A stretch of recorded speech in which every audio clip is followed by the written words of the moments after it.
हम्म,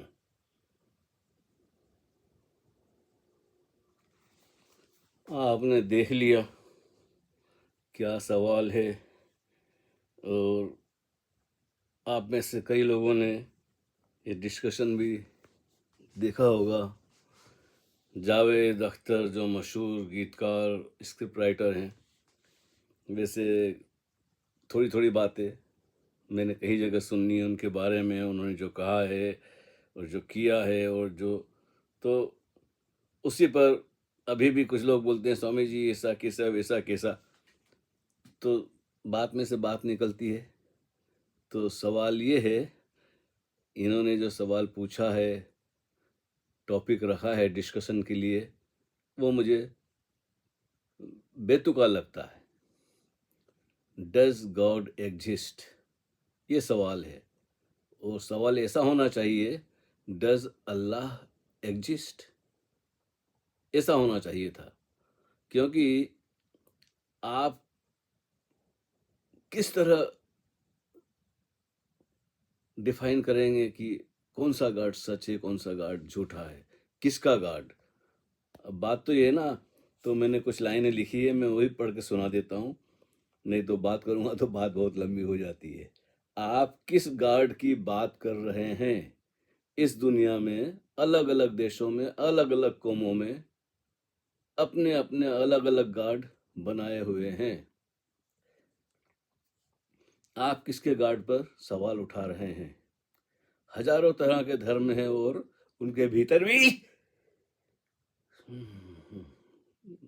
ठंडी बहुत है और मैं ऐसे ही बैठा हूँ बस लुंगी पहनकर। हाँ, तो ये बात निकली थी कहाँ से कि आप किस गार्ड की बात कर रहे हैं। इस दुनिया में अलग अलग देशों में अलग अलग कौमों ने अपने अपने अलग अलग गार्ड बनाए हुए हैं।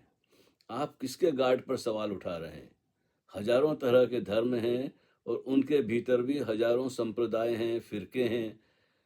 कौन से संप्रदाय का गार्ड है या किस संप्रदाय को मानने वालों का गार्ड नहीं है, यह आप कैसे तय करेंगे? जावेद अख्तर और मुफ्ती शमाइल नदवी के बीच की इस बेतुकी चर्चा को मैं डिबेट नहीं मानता, मैं डिबेट नहीं समझता। यह दोनों इस्लामिक परिवार से आए हैं।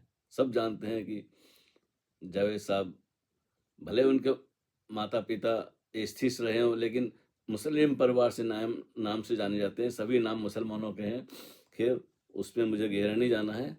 तो जावेद अख्तर और मुफ्ती शमाइल नदी के बीच इस बेतुकी चर्चा को मैं डिबेट नहीं समझता हूँ।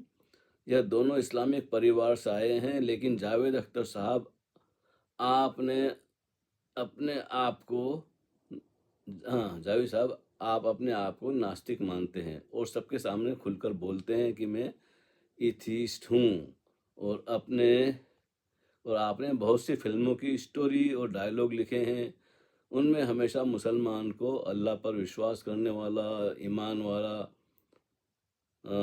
आज्ञाकारी, शरीफ, ईमानदार, दयालु, सबका भला करने वाला इंसान बताया है। ये आपका कमाल है लिखने का, इस ढंग से आपने स्टोरी लिखी।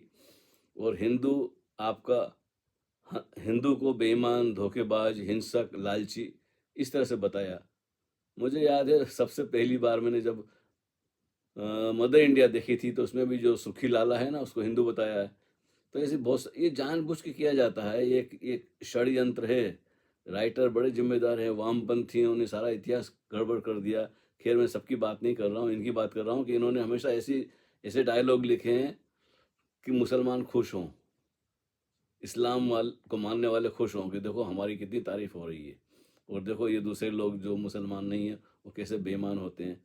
ये चालाकी है, ये षड्यंत्र है। आप हिंदुस्तान में कर सकते हैं, पाकिस्तान में आप या दूसरे ढंग से लिखेंगे तो लोग, तो आप समझते हैं ना, बड़ी भाई कारोबार चलाना है।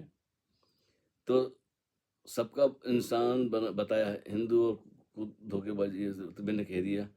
यह पक्षपातपूर्ण रवैया रहा है आपका। इसलिए आपके ऊपर संदेह होता है कि आप अलतकैया वाले मुस्लिम हैं, यानी ऊपर ऊपर नास्तिक दिखाते हैं, दिखाई देते हैं, और सौरभ द्विवेदी जी जो इसका मंच का संचालन कर रहे थे, वो कहते हैं कि यह किसी एक धर्म के बारे में बहस नहीं है, तो फिर आपने सिर्फ मुसलमान मुफ्ती को ही क्यों बुलाया?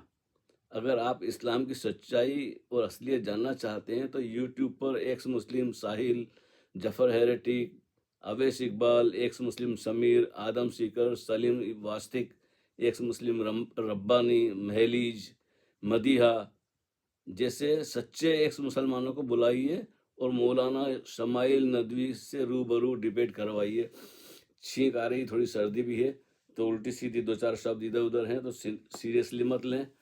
असली मुद्दा यही है कि ये आयोजित प्रोग्राम था, पहले से उनकी बात हो चुकी थी, पहले मिल लिए थे, और उसके बाद में डिस्कशन के बाद में भी उन्होंने कहा ना मैं इनके साथ अब खाना खाऊंगा, मैं इनको यहाँ तक ले आया। ये बड़ा चालाकी से भरे हुए प्रोग्राम होते हैं, पहले से सब तय कर लेते हैं, और इसमें इनकी सेफ्टी है। लेकिन मैं बोलता हूँ कि अगर लल्लन टाप वाले वाकई में सच्चाई जानना चाहते हैं तो अवैस इकबाल को बुलाइए, टीवी पे ना बुलाएं, आमने सामने ना बुलाएं, तो भी आजकल तो इंटरनेट पे वो अमेरिका में है, बिल्कुल आपके नदवी साहब से हो, कोई भी मुल्ला हो, मौलवी हो, स्कॉलर हो, बुला लीजिए, अवैस इकबाल के सामने बिठाइए। मुझे नहीं लगता है कि किसी में इतनी हिम्मत है कि वो सामना कर सकेंगे। पीआरसी समीर को बुलाइए, एक्स मुस्लिम समीर, सिद्धार्थ, साहिल को बुला लीजिए, सलीम वास्ती के दिल्ली में ही है, उनको बुला लीजिए।